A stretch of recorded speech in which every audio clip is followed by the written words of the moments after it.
ang namatay na supreme leader is an as far as he is concerned, and even the whole of Iranian or majority of Iranian people, they want to be independent. They don't want to be subjugated by any foreign power, especially by the United States. So makikita mo, this is a classic playbook of the United States when it wants to wage war against another country na gusto nila makontrol ang resources, especially oil or some important resources for their economy and of course for corporate interests. And then the second one is regime change, kasi hindi mo makokontrol ang resources ng isang country or ang isang country kung hindi mo control ang leader. So of course regime change is on the table, and at the same time the geopolitical aspect is to contain China still, because China really has a lot of investment in that part of the world. Prof, nung mangyari itong gulo, actually hindi ito first time meron ding mga nakalipas na ng mga buwan. Pero ito medyo mas matindi po itong nangyari ngayon. Ano po ang basa niyo po rito? Well, itong gulo na to, unang-una, gusto ko lang ipaalam sa ating mga kababayan na ito is unprovoked. Ibig sabihin, Iran did not provoke the United States to attack them. Wala silang ginawa for the United States to have a reason to attack them. Pero ang problema, ang sinasabi naman ng United States na kailangan daw nilang atakihin at pulburahin ang Iran dahil daw sa so-called nuclear program ng Iran at saka yung tinatawag mong intercontinental ballistic missile daw na dinidevelop ng Iran. That's their justification. But actually, according to Pentagon, there's no such thing. And there's no evidence, or it's not necessarily true na yun na may ganon ang Iran. Kasi as far as Pentagon is concerned, wala silang intel na may ganon nga. So that is one. So it's unprovoked. Second is walang sanction yan ng United Nations Security Council, so ibig sabihin hindi siya authorized. It's a unilateral attack by the United States and Israel access. So yun yung totoo dyan. Kasi kahit ngayon, so far, yesterday I think my meeting sa United Security Council, and they're actually discussing this issue, especially the fact that it was not authorized by the UNSC, and at the same time, as far as major powers is concerned, like Russia, China, and even other countries. And right now, may balita na Malaysia is actually condemning the attack of US and Israel on Iran. This is an assault to the sovereignty of Iran as a country. However, nandun tayo sa ganitong reasoning ba? Pero ang nangyayari na since Saturday hanggang ngayon is tawag nito, gera na talaga. And the thing here is, ang gera na to ay hindi na ito between Israel, Iran, US, Israel as against Iran. Makikita mo, this is already a war in the Gulf, and other Gulf states are now being dragged and involved. And I think Saudi Arabia, I'm not sure, but correct me if I'm wrong, kung ang Saudi Arabia declared already war on Iran. And also Iran is targeting U.S. facilities and U.S. bases. It's not only military bases, but U.S. facilities and assets spread across the Gulf states, in the Gulf, So may ganun na nangyayari. And as you can see, since napatay ang kanilang supreme leader ng Iran, so right now ang dissent at saka yung galit ng mga tao sa loob ng Iran and even outside of Iran, na kung saan may pananampalataya ng the same religion, kasi may sekta ang Islam dalawa yan So yung sekta ng Islam na kung saan yun ang religion ng Iran. Outside of Iran, may mga ganun din tulad sa Pakistan, tulad sa India, na makikita mo, they're expressing their dissent at saka opposition at galit sa nangyari na namatay ang supreme leader ng Iran. Kaya makikita mo sa mga footages and even sa mga reports na inaatake din nila ang mga US facilities like US Embassy. So itong gera na to na nangyayari ngayon sa Gulf, the possibility of escalation, meaning a regional full-blown war. Regional meaning even outside of the Gulf area, and Middle East na talaga is possible. At saka, like me, sinusubaybayan ko siya, minomonitor ko, ang kinatatakutan ko is magkaroon ng spillover effect. Spillover effect meaning it will be outside of the region and other powers that are not na hindi taga Middle East will get involved kasi Western Europe, like countries like France, like UK, these are allies of the United States. Even Japan said they are on the side of the United States. Australia said they're on the side of the United States. They're helping the United States also when you talk about intelligence, technology. So, and then you have also countries like Russia and China and even others, in the global south who are more sympathetic to Iran. So, ito yung mga possibilities na nandyan, but the reality is ongoing ang gera na ngayon ang casualty mataas na, may mga of course may mga civilian casualties diyan, at saka ang tinatawag mong properties. Kasi like for example sa Dubai is a very nice and a very beautiful city. Pero kung titignan mo, marami na rin silang mga infrastructures na damage because of the bombing. Well, because of the missile na pinapalabas ng Iran, targeting US facilities and US assets, let us say, in that area. Sa akin kasi, ang missile kasi ng Iran will not reach mainland US. Hindi kayang pumasok doon. Pero, kaya niyang i-destroy let us say, pumapasok siya sa Israel, pumapasok din siya sa mga karatig na bansa sa Gulf, na kung saan maraming military bases ang United States at may mga assets din sila. So far, yan ang nangyayari. Patuloy siya, may exchange of conventional warfare pa ito, mabuti na lang. Hindi ito, hopefully it will not escalate into something nuclear, which is sana naman wag, pero this is conventional war at the moment. Yeah.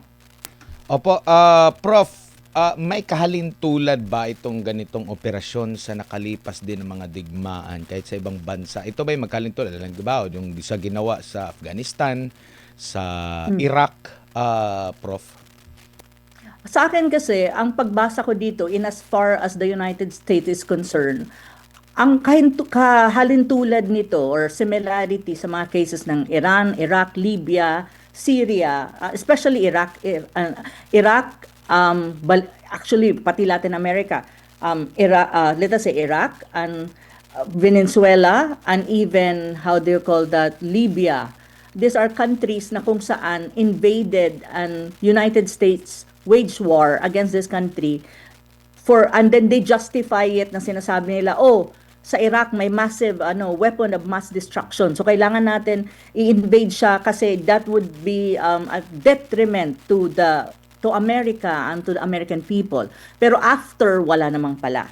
So they justify things unilaterally at saka violation of international law, a violation of sovereignty of another country by justifying on something hindi nag-exist. Pero dahil nga sila ang America, they just do it without care, kung maraming namatay, kung maraming casualties. Because there is one interest na makikita natin dito, ang United States, kasi ang Israel will not have the confidence and even the military capacity without the United States. Karamihan ng military assets ng Israel ay nanggagaling sa United States. So ang big brother ng Israel is the United States. Kung hindi hahayaan ng United States ang Israel, hindi naman makakagalaw ang Israel. So it's really the United States. So kung titignan mo, isa sa mga interest ng United States is actually oil, energy, control of energy flow, energy system, and regime change. Bakit regime change? Precisely because if let us say ang mga countries na to like Iraq, ayaw niyang during the time of Saddam Hussein, as far as you can see, maybe other people would say many things against him, pero one thing, ayaw niyang maging under the control of the United States. At ang gusto niya, ang oil ng Iraq would be nationalized. In the same manner that Iran is, if you really trace the history, why there is what you call Islamic State, at nagkaroon ka ng Islamic Revolution in 19 no, it's around 1953. It's precisely because there was a man who was actually the head of state, si Mozambique. Sabi niya, the oil of Iran is for Iran. We will nationalize it. And the United States and British, they don't like it. Because so, magkakaroon na, hindi yan corporate eh. So mawalan sila ng control. So it's basically that. So right now, it's the same thing. It's really all about oil. It's about energy control. And of course, there's a geopolitics dimension to it with reference to China. Because China has a lot of investment and a lot, the Belt and Road Initiative is also, some of the members of the, many actually in the Gulf and even the Middle East are part of the Belt and Road Initiative. So in a way, the geopolitical dimension to that is with reference to China, but I think this is also more about oil and the control of energy and of course regime change. Kasi ang nawala at ang namatay na supreme leader is an as far as he is concerned, and even the whole of Iranian or majority of Iranian people, they want to be independent. They don't want to be subjugated by any foreign power, especially by the United States. So makikita mo, this is a classic playbook of the United States when it wants to wage war against another country na gusto nila makontrol ang resources, especially oil or some important resources for their economy and of course for corporate interests. And then the second one is regime change kasi hindi mo makokontrol ang resources ng isang country or ang isang country kung hindi mo control ang leader. So of course regime change is on the table, and at the same time the geopolitical aspect is to contain China still because China really has a lot of investment in that part of the world. And also if you look at Iran, number one buyer I think of Iran oil is China. Opo, Prof, hindi ito first time na mangyari din na nagbago ng liderato din dyan sa Iran, no? And kumbaga merong una nung monarch tapos pinalitan na ito. Actually magkakamag-anak na lang ito, no? Yung mga parents yata nitong mga existing na mga leader pati yung opposition, yun yung namahala, yun din yung umalis, may nag-exile. Tapos ito nga po yung nangyari po. Meron ding nababanggit na kaya daw ginagawa ito ng Amerika kasi hundreds based dito sa naging pahayag po ni President Donald Trump, marami na raw mga Amerikanong napatay ang Iran, hundreds or thousands din po. Kumbaga para sa kaalaman lang ng ating lahat, sa pagkakaalam nyo po, saan ba ito nag-ugat talaga, Prof? Kasi kung may problema ang isang bansa, kasi andyan yung may mga opposition talaga, may mga at may nababanggit, napapaulat din natin alam kung gaano ba ka-strong yung mismong mga Iranian mismo ang gusto ng pagbabago sa kanilang lugar or hinahype lang ito dahil may interest din itong mga nasa labas ng Iran dito sa issue na ito at kumbaga justifiable ba na umaabot na sa ganito ang mga pangyayari sa Iran? Unang-una, tawag nito, when you talk about Iran leadership at Iran as a state, one thing that we have to remember, it's not the normal state na tulad ng Pilipinas o tulad ng United States na pag nagpalit ka ng leader, hindi, kapag ni-regime change mo yung leader, halimbawa namatay, na magkukulaps ang system ng Iran. No, it's not. It's not like that. Because ang Iran is not necessarily, is a religious, it's a Islamic state. So, ang kanyang legitimacy as a state is nanggagaling, yung source no is nanggagaling sa religion nila. So, there's such a thing as a religious ideology. So, at the moment, since namatay nga ang supreme leader nila, I think there is an interim leader from what I know, based sa mga nababasa kong balita at news. And then, I think they will have an election of the next. So, magkakaroon yan. Meron naman silang parang council that will elect. Pero, if you think that just because namatay ang supreme leader, magkakaroon ng regime change really sa Iran, I think the American is misled on that or underestimating the cohesiveness of the Iranian system kasi yun nga ang sinasabi ko, the problem with the Americans is hindi nila naiintindihan ang countries like Iran is a civilizational state. And Iran is not even a secular state. It is a religious, Islamic yan Islamic state. On the other hand, of course, in any country, yung sinasabi mo, Admar, na may mga tinatawag kang opposition. Hindi naman nawawala yan. Pero one thing that you have to remember, ang mga opposition sa ay nanggagaling din dito sa mga tinatawag mong civil society that clamoring for democracy. And what is that democracy they're talking about? Of course, that is what you call the exportation of liberal democracy from the United States. Because sa Iran, mayroon din sila mga tinatawag mong civil society being funded by the likes of NED at CIA.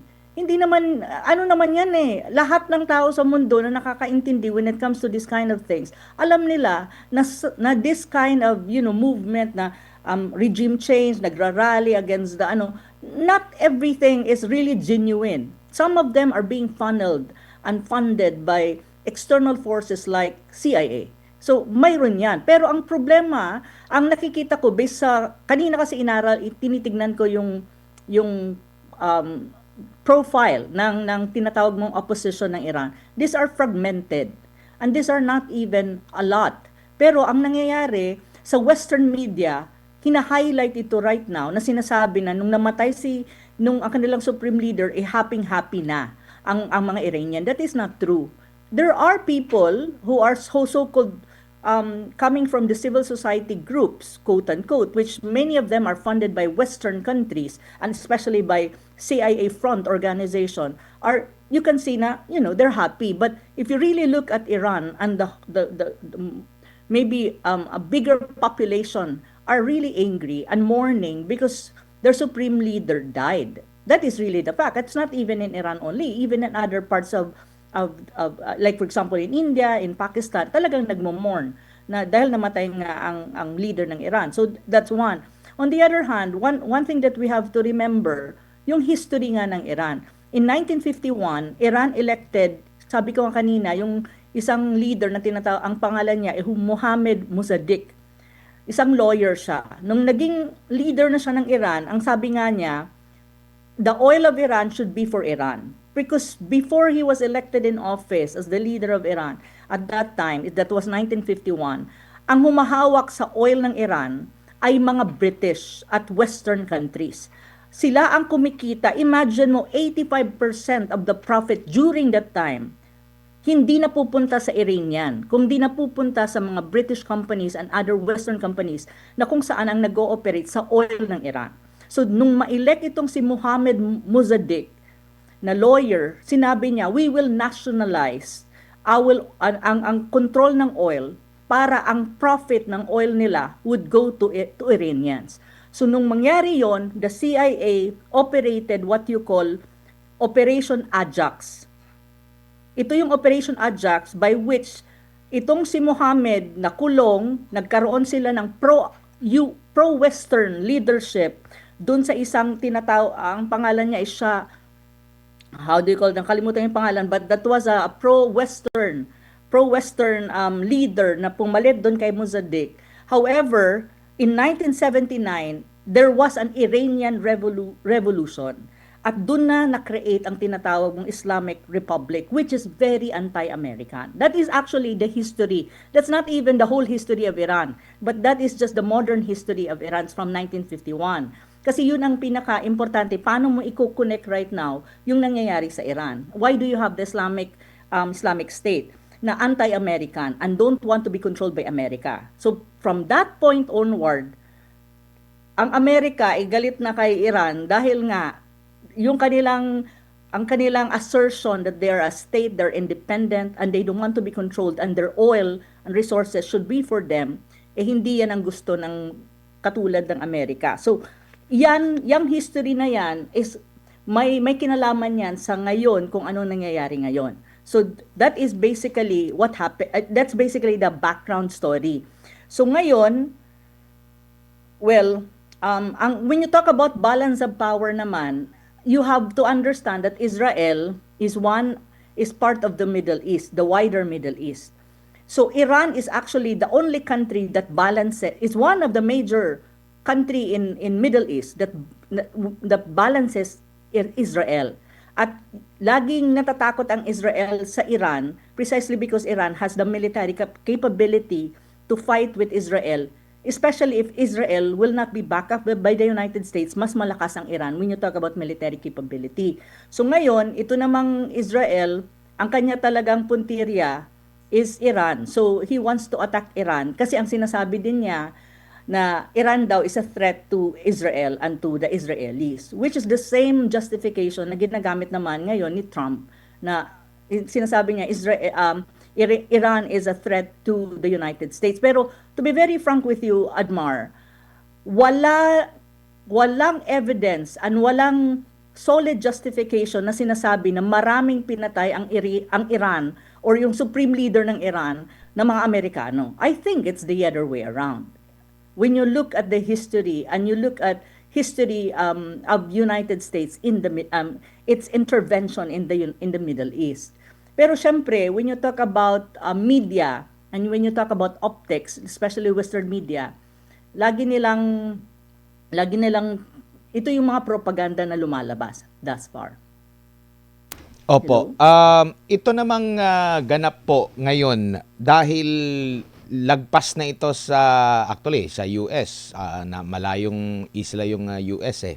Ang malapit lang dito is Israel. Pero marami na pong mga bansa rin dyan po sa gitnang silangan ang nadadamay. Like kagaya po dyan sa Abu Dhabi.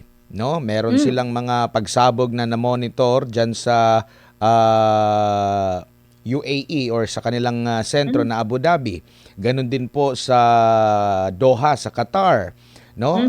Meron ding nababanggit na sa Oman dahil merong oil tanker doon na sinasabing inatake rin, no? Sa Kuwait, sinasabi rin nila na meron din mga pag-atake. In fact, meron pang mga report na nagkaroon ng friendly fire na yung dalawang jets ata ng Estados Unidos parang napabagsak ng Kuwaiti military, no?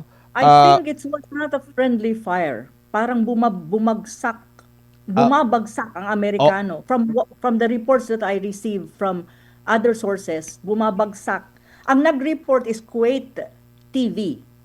Pero ang observation based doon sa footage na napanood ko, parang bumabagsak ang jet fighters F-15 I think ng US. Opo, oo. At So, yun. opo, meron ding report dito nga na nagkaroon ng sinasabi nilang ang headlines kasi dito sa mga nababasa natin na mga reports mistakenly shot down by Kuwaiti Defense, sabi ng Central Command, no? So meron ding mga pati sa Bahrain nakaabot na rin, pati yung sa nadamay na rin yung pamosong Burj Khalifa ba yun? Dyan sa Dubai, no? Maraming mga lugar pati sa Qatar, no? Doha, Qatar, nabanggit na natin kanina. So itong At saka tawag nito, right now Hezbollah is pati sa declared, Lebanon, 'di ba? Nagkaroon din ng mga So Hezbollah already declared they join the fray. nakikita nyo po ba na kung magre-react itong mga bansa na napadpad din yung mga pag-atake ng Iran, mas malaki ang nito? Or anong basa nyo po rito dahil parang nag-overspill na ito, nagiging target na rin kung saan yung mga base militar ng mga allied countries, lalo na itong mga US, nagiging target ng Iran. Or, kasi marami din tayong naririnig na parang pinapatigil na nila, ganito, ganyan. Wala pang mga retaliation na nabanggit dito sa ating mga bansa po laban doon sa Iran. I think ganito ang basa ko kasi dyan. And then it's not only my own perspective, I think. Kasi kanina minomonitor ko rin yung perspective ng mga taga doon, taga Gulf and taga Middle East na ini-interview din ng international media. And I also have some friends who are monitoring this situation. So nag-exchange din kami ng perspective at ano yung tingin namin. Hindi lang ako, kundi some friends. So ang tingin namin, kasi ganito yun, I think the Gulf states, especially yung tinitira ng Iran, yung mga US military assets, including US facilities dun sa mga countries na yon, like for example Qatar, Kuwait, Bahrain, and let us say UAE, even these are parts of the Gulf na yung military assets and military basta US related na alam ng Iran na in many ways it contributes to the capacity of the United States to attack Iran, tinitira ng Iran. So, of course, yung mga countries na to like Saudi Arabia, nagagalit sila kasi nadadamay sila. Dahil nga ang binabagsakan ng mga missile yung soil nila, yung bayan nila. Siyempre ikaw nagagalit ka. However, these countries also understand that ang perception kasi ganito, ang sinasabi nga ng Iranian, yung mga military assets at saka military bases ng Amerika in these countries, it's not really, ang sinasabi, hindi pag-aari yan ng countries na yan. Ang may pag-aari niyan is kumbaga is the United States, and it is considered as United States territory. Yun ang perception kasi pag military base yan ng United States, it is considered as US territory. So kapag inatake mo siya, from the perception of the Iranian, we are attacking US territory or US asset. Hindi yung bansa mismo, let us say ng Qatar or let us say ng UAE. Ganun ang perspective eh. Kaya nga sinasabi ng general na nag-i-explain ng sitwasyon na to na it's not necessarily ang target nila yung country. It's the US asset which is considered as a US territory. So on that note, naiintindihan ng Gulf state ang what you call ang perspective or saan nanggagaling ang Iran. However, masakit din sa kanila kasi tumatama sa kanilang bayan at ang nadi-destroy at ang casualty na hindi lang economic, pati human casualty, and it affects everything, pati yung kanilang mga buildings, especially sa Dubai. Ang ganda-ganda ng Dubai at ng iba-ibang capital ng Gulf state na to, nasisira, and it will impact on their economy and also of course lives of people. So madi-disrupt din ang operation ng buong country. So in a way, nagagalit sila. However, if you ask me kung magre-retaliate ang mga countries na to and then they will fire against Iran, that is a possibility. However, they also know the cost. Na kapag nag-retaliate sila, sasabog ang buong Middle East. So alam din yan ng mga leaders ng ang mga leaders ng Gulf states. Ngayon, makikita mo, may mga sentimento nga. Let us say, for example, I saw an interview ng isang Saudi official. Ang sinasabi niya, itong United States, ang iniisip lang nito is ang security at ang binaback up lang nito ay ang Israel.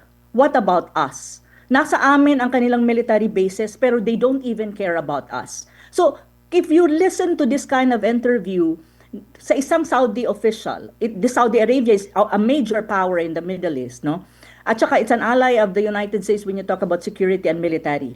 Pero kung naririnig mo ito, makikita mo na itong mga Gulf state, may mga realization sila na ang nangyari sa kanila, ginamit sila as nandun kasi ang military bases nila, pero once they're being attacked by the adversary of the United States, wala silang magawa.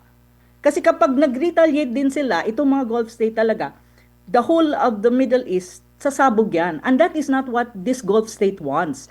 Because if you really look at them, they really want peace and prosperity. Economic prosperity ang focus nila. That's why they are diversifying their relationship when you talk about economic with other major powers like China. That's why they are part of the Belt and Road. Kasi ang focus talaga ng Gulf state, even the whole of the Middle East, is to be prosperous and to be economically developed. Pero with this kind of situation, wala, tawag nito, that's a big problem. Kasi lahat ng ito may impact sa economy nila as a region and it has an impact din sa world economy. So, kung titignan mo, if i-analyze mo siya, I think the possibility of retaliation from Gulf state against Iran is there. Pero I think the leaders of the Gulf state are also thinking hard. And, I hope they have the wisdom na they will refrain. Kasi ang mangyayari talaga dyan, it's a total war. It's not any, it will escalate into something na medyo mas mahirap i-contain. And then other countries and other major powers will be dragged into the fray. So, hopefully hindi mangyari 'yon, Admar, kasi nakakatakot 'yon kapag nangyari. Ngayon, ang makikita mo, ang war is basically Iran as against to US and Israel access. And Iran is targeting US military bases in different Gulf states na mayroong US military bases and US assets, even businesses. Pero hindi nagre-retaliate ang Gulf states. Pero once na makita mo mag-retaliate ang Gulf state sa Iran, Iran will be forced to all out. All out na talaga, as in do or die na. Ngayon kasi makikita mong Iran, medyo hindi pa siya nandun sa stage na all out. Though ang alam ko, ang sabi ng kanilang general na they will not agree to any kind of negotiation with the United States. Yun yung statement kanina. So I'm not sure kung paano magkakaroon ng political solution or negotiation, kasi ang panawagan naman ng ibang countries sa mundo is de-escalation of the military conflict, ceasefire, and then protection of the civilians. Pero ang Iranian army or Iranian military, especially yung leader nila, nag-express na we will not negotiate with the United States. Yun ang sabi. So, medyo, how do you call that? Medyo, hindi pa natin alam kung paano ito, kung magiging matagal ba ang gera na to, or to certain extent, mag-stop siya in a matter of time or in a few days time. Mahirap yan tumagal. Kasi pag tumagal yan, problema yan ng buong mundo, hindi lang ng Middle East. Kasi ang mahirap dito, kasi if you really look at the Middle East, sila ang primary producer ng oil and other energy-related products. Makikita mo, top 3 I think ang Iran. Saudi Arabia is within top 5. Ang iba pang middle countries ay nasa top 10 ng oil-producing countries in the world, na kung saan nagsusupply ng energy across the world. So, and also you have to remember, yung trade, may dalawang area kasi sa ang Iran na kaya niyang i-control yung flow of international trade. Ang Strait of Hormuz and another one, napakalimutan yung pangalan, pero nasa Yemen na part. So pag yan, yung isa sinara na, yung Strait of Hormuz, yung isa hindi pa ata sinasara. Now pag sinara yon, magkakaroon ng problema ang flow of goods and trade, especially Europe will be affected. Geography-wise, kaya nga geopolitics eh. Kasi the geography of Iran gives an advantage to Iran, especially they can control two trade passage na yung Strait of Hormuz and Bab el Mandeb Strait. Yung kasi ang hirap i-pronounce eh. And this is a route na trade, ang ano doon is passage of goods, passage of trade, na pag sinara din yon ng Iran, magkakaproblema talaga magkakaroon tayo talaga ng global economic shocks. Hindi pa natin ngayon nararamdaman, pero actually minomonitor ko ang prices of goods sa international market, nagsisimula na siya na tumaas. At ang mga countries like the Philippines na import dependent, especially in terms of oil and other goods, and also ang ginagamit nating tayo din hindi lang tayo import dependent of goods and oil. We have a lot of OFWs sa Middle East, especially sa Gulf. And then two things sa atin, OFW remittances, and then if in any case they need to be repatriated kasi tatagal ang gera, that would impact in terms of jobs, kasi loss of jobs yan eh. So, and also of course lives, kasi hindi natin alam, mayroon ng casualty na Pilipino sa Israel and we don't know kung sana naman wag nang magdagdagan yon. Hopefully not. So yun. Opo. Sa Pakistan naman, ang nangyari naman doon, walang mga pag-atake nangyari, pero merong mga supporter ng Iran ang nagkaroon din ng kaguluhan doon. So nagkaroon na rin sila ng curfew. sa report, lalo na dito sa Al Jazeera, meron na raw 24 na namatay dahil sa mga pro-Iran na rallies na Rally. ito po, no? Prof, dito naman po sa itatagal, kakayanin ba ng pangmatagalan na pag-atake? Ah, Alam natin itong Israel, nitong mga nakalipas na buwan, sabi ko ang yaman talaga ng Israel dahil di ko alam kung totoo ba yung mga nababasa ko na reports na sa bawat isang babagsak sa kanila na rocket or missile mula sa kanilang mga kalaban, merong at least 3 na taga-salupo nun para at least hindi talaga makaano. And napakamahal pala ng kanilang mga ginagamit, no? So mm, lalo na itong mga equipments or itong mga barko, mga jet fighters na gamit din ng Estados Unidos. Mahal mm. pala itong pagbiyahe pa lang kasi lumapit na sila dito sa Middle East, no? Gamit yung kanilang mga carrier. Wala pang mga deployment pero as per dito naman kay Pete Hegseth ng Estados Unidos, hindi nila niro-rule out yung posibilidad na mag-deploy na rin sila ng mga tropa. So more on Kung makabagong ano na, pamamaraan ng giyera muna ang kanilang ginagawa. Pero ang tanong diyan, tatagal ba ito? And ano naman kaya ang nakikita nyo po na magiging komento rito ng Estados Unidos, lalo na yung mga taxpayer nila? so mayroon kang, kumbaga, spread too thin na sila. Ang tanong, would they be able to sustain a prolonged war with the Middle East, especially with Iran? Since, kumbaga, ano siya it's fighting many wars or many military conflict in several parts of the world. So that's one. And then the other one is, ang Israel naman kasi is dependent on the United States. So ang pagbabasihan talaga natin dito kung sinong tatagal is yung United States kasi siyang big brother ng Israel. On the other hand, ang tanong, would Iran last? One thing that you have to remember, Iran has a lot of stock parang stockpiles of ammunition, missiles. Yun yung hindi naiintindihan ng mga tao kasi kung ang pag-uusapan mo lang is weapons, is missiles, and even number of soldiers and ships and all that, I think Iran has a leverage to that. And one thing also, hindi lang ang ngayon, like for example, you have Hezbollah already getting into the parang involving itself in the war itself, which is on the side of Iran. It has also a lot of ammunition. If you really look at Hezbollah and you try to study this militia group, they also have a lot of weapons and especially lots of missile na they will fire it against the enemy of Iran. So makikita mo na ang labanan dito is endurance. And from geopolitical analysts and specialists that nakakausap ko and even pinapakinggan ko rin sa kanilang mga how do you call that, mga perspective dito kapag tinatanong sila, ang prediction nila, mai-exhaust ang United States if this war will be prolonged. Mai-exhaust sila. Opo. But I don't think Iran will be exhausted in this regard. Though, hindi ko rin sinasabi na hindi magkakaroon ng casualty sa Iran. Of course, may casualty yan kasi binabomb din sila. Pero ang ano kasi dito, when you talk about this kind of war, you have to think, you have to you have to look at Iran in the context that it is not fighting for buildings.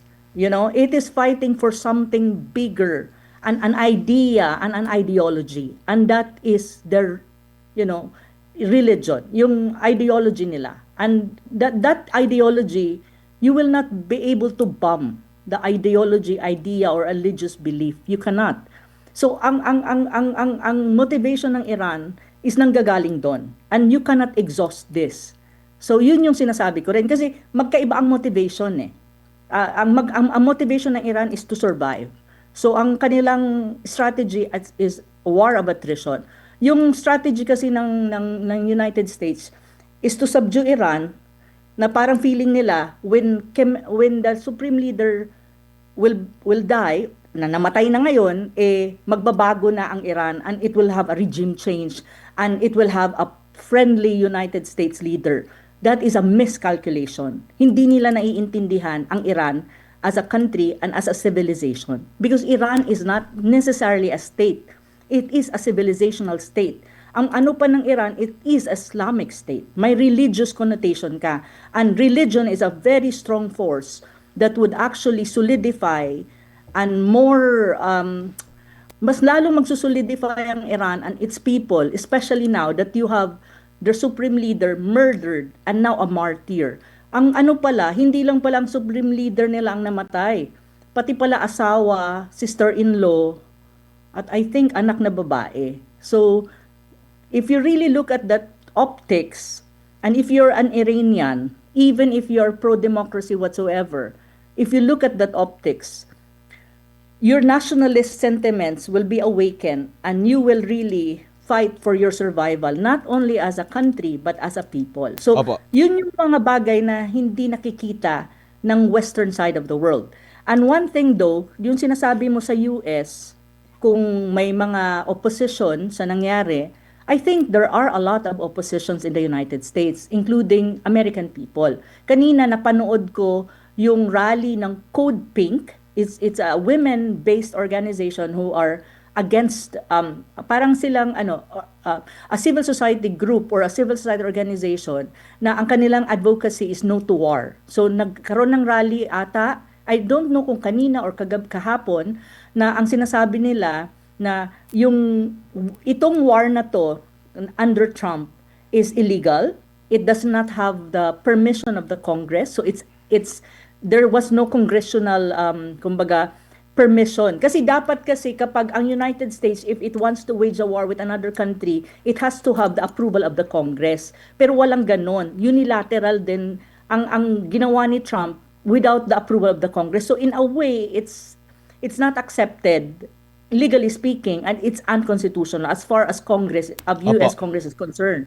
So may mga rallies din ngayon, may mga oppositions, and isa sa mga interesting na narinig ko dun sa rally is sinasabi nga nila, if regime change is the key, dapat magkaroon muna ng regime change sa Amerika before magkaroon ng regime change sa ibang bansa. Opo. Yun yung very blatant and glaring na message dun sa rally ng Code Pink na maraming Americans din na nandun. Opo. At nakikibahagi sila at nagsasabi sila na they don't want this war. They don't want this war. Prof, mabilisang dalawang tanong na lamang po natitira kasi si sige lang. Congressman Bong Suntay ay nasa na rin, nakaantabay na rin Nasa linya na sa rin. issue Oo. naman po yun ng impeachment kay VP Sara Duterte.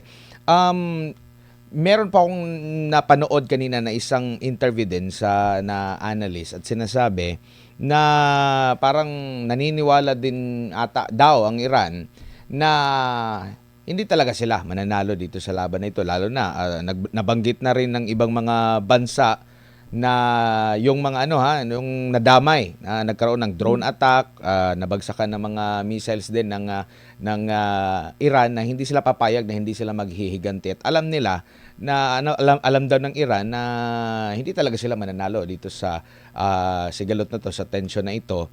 Pero parang meron daw silang paniniwala na alam namin hindi kami mananalo, pero may make sure namin na hihilahin din namin kayo pababa. Yun yung yun yung narinig ko kanina sa mga analyst din po. Sinong analyst yan? Parang sa side siya ng sa Iran. Amerika. Hindi sa side naman ng parang sa side siya ng Iran. Binabasa niya na kumbaga alam daw ng Iran na hindi siya mananalo, lalo na kung magkampi-kampi ito sa mga pangyayari ngayon, pero i-make sure nila na kung babagsak man sila, magagapi man sila, i-make sure nila na talagang meron ding mababagsak doon sa kanilang mga kalaban na prof, no? And yung lawak ng epekto nito, Middle East, meron tayong at least 2 million na mga Pilipino po. 2 to 4 million. 2 to 4 million na mga Pilipino po doon registered or mga na lista or tsaka hindi pa na-rehistro. Kumbaga ang epekto po nito direkta sa ating bansa, na meron na tayong problema sa issue ng korupsyon, namomroblema na tayo kahit wala pa siguro yung giyera sa Ukraine, medyo problema na rin natin yung sa ekonomiya. May politika din na problema tayo. Meron din tayong problema sa kapitbahay lang din na natin. And parang po pangatlo or basta nasa top 5 ang Middle East na remittances natin. Alam natin yung epekto niyan. Ano ang nakikita mo? Ito yung bagamat sinasabi po ng ating gobyerno na hindi, malayo lang yung ano natin, siguro yung sa langis lang natin.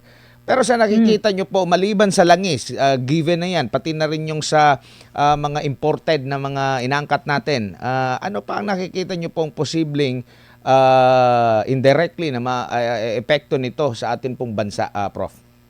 Una, tungkol muna doon sa sinasabi mo na ang tawag nito, hindi mananalo ang Iran. One thing that you have to remember, walang mananalo sa kanila sa Gulf states, even Israel. It's not a win. It's a destruction of all countries in the Gulf. Kapag sumabog yan at nagtira-tirahan sila. So it's not really necessarily because Iran knows that it will not win. Actually, Iran is confident that it can win. Yun nga ang ano doon eh. Yun nga ang problema doon eh. Because they even are confident na kaya nila. Pero ang tanong kasi dyan, kapag nagtirahan na lahat yan, ang Gulf State, andyan ang US, andyan ang Israel, titirahan na sila with all the militias na backing Iran and fighting for Iran, sasabog ang buong Middle East mo, which is the thing that we don't want. Because maybe it would be a prelude to a third world war because madadrag nga dyan ang major powers mo, the likes of Russia and others. Turkey is there as a major power as well. So it's not a simple thing of Iran winning and Iran losing. It's not Iran per se. It's a wider Middle East conflict na mangyayari. So that is much more the analysis that I can give. I don't agree with this kind of analysis na you analyze one country only as against the rest. No, it's not. It's not like that. On the other hand, yung sinasabi mo naman, since andyan na si Congressman Suntay, when you talk about real danger sa Pilipinas, ipinag-uusapan ito ngayon. Kasi first and foremost, you have EDCA sites. Ito nga sinasabi natin. Ang EDCA sites is, if you put the Philippines in the context of Bahrain, Qatar, and all of this, ito yun. Kaya nga sinasabi natin, we have to do away with military bases na hindi atin. Because it is a magnet for retaliation if in any case there is a war and you have an alliance with the United States at ang United States ang nag-start ng war. So kaya yan isang malaking usapin na dapat pag-usapan ng mga Pilipino at maintindihan at magkaroon ng lesson sa nangyayari sa Middle East right now and even other events in history na makikita mo ang sitwasyon ng Pilipinas. Kumbaga may foresight ka kung ano mangyayari sa sitwasyon ng Pilipinas. So that is one indirect or a lesson that probably can be drawn sa nangyayari ngayon sa Gulf. On the other hand, when you talk about real danger sa Pilipinas, immediate and direct from that conflict in the Gulf, the war in the Gulf right now, first is energy. Yes, oil. Kapag tumaas ang prices ng oil sa international market, tataas sa atin, import dependent tayo, lahat ng bilihin tataas, kuryente tataas, ang pamasahe tataas, and it impacts the lives of Filipinos. Ang tanong, kakayanin ba ng gobyerno ni BBM since ang utang natin 17.5 trillion na, walang pera ang gobyerno, may corruption ka, ang daming problema, and it will cause inflation. And then buying of oil, it has an impact on the dollar, on the peso. Magkakaroon ka ng pressure on the peso kasi for the same amount of oil na i-import mo dahil mataas ang presyo sa international market, you need more peso because you need to convert the peso into dollar. So there is a pressure on the peso.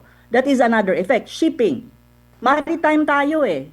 So sometimes ang shipping is part of our quote-unquote activity and economic activity. So that will be impacted kasi ngayon sarado ang ilang kumbaga ang ilang shipping lanes na napapasok doon sa Middle East. That's one. Another one is the business sector. Nagpa-fly. Mahirap ngayon ang daming areas sa Middle East na walang no-flight zone. Especially because may war ka. So that is a cost to business. Investment. Ngayon nakikita nila na like for example countries in the Gulf na may mga military bases and military assets, frontline states yan ng United States, especially in the context of war. Ngayon, nakikita nila, may EDCA sites. Oh my God. So if this is the case, probably I should not invest in the Philippines because maybe something happened and ang kawawa naman ng investment ko kung naging nagkataon. So that's another perception. Because one thing that you have to remember, perception is very important, especially when you talk about business. And another thing is remittances. Nagkakagulo ang Gulf. Marami tayong mga kababayan doon. So ang isa sa pinaka direct impact sa ekonomiya ng Pilipinas is what you call remittances ng OFW. And one thing that you have to remember, when you talk about GDP, 9%, more or less 9% of GDP is based on remittances ng ating mga Pilipino. The Gulf is isa sa mga areas sa buong mundo na malaki ang boltahe ng OFW na nagkakaroon tayo ng remittances. And remittances is a macroeconomic stability factor ng Pilipinas. Kapag yan na-cripple, pag tumagal ang war sa Middle East or nag-escalate ang war sa Middle East at tumagal, problemang malaki yan ng Pilipinas. Kasi malaking kawalan yan. On the other hand, vulnerability ng OFW, yung buhay nila, yung kanilang, kung i-repatriate mo sila o hindi, and then kapag nasa Pilipinas sila, na-repatriate, anong trabaho ang ibibigay mo dyan? That's still a problem of government and it's economic still. Then, financial stability nga dahil sa pressure on the peso. These are the direct effect, impact on the economy. And look at the economy of the Philippines. Naghihikaos na po tayo. Naghihikaos ang ekonomiya ng Pilipinas. Plus this one na bago, ngayon lang. Then, ang tanong sa gobyerno ni BBM, ano ang gagawin mo at ano ang mitigating plan mo to make it sure na hindi siya mabigat para sa mga Pilipino. Kasi mabigat yan sa mga Pilipino eh. So yun yung matatawag mong direct impact and effect sa atin, sa bansa natin. However, yung indirect impact dyan is the perception that the Philippines is also a frontline state of the United States, especially under BBM. And you are part of what you call security and military network or architecture of the United States in the world. Kasi we're in the Indo-Pacific. But if you look at the security and military network of the United States, the Philippines is one of them. Because you have the EDCA sites. Na ngayon, sinasabi ng ng National Security Council at ng AFP na hindi daw military bases ng US. Come on, give me a break. Sino bang nagbubulahan dito? Hindi po bobo ang mga Pilipino. At lalo naman ako, hindi ako bobo para hindi ko maintindihan that these are military bases. Kaya pwede ba? Magsabi tayo ng totoo para alam natin kung anong gagawin natin para sa bayan natin. Yun lang masasabi ko. Prof, dagang salamat. Maraming salamat. Dagang salamat. God sa ulitin bless. po, ingat po kayo. Bye-bye.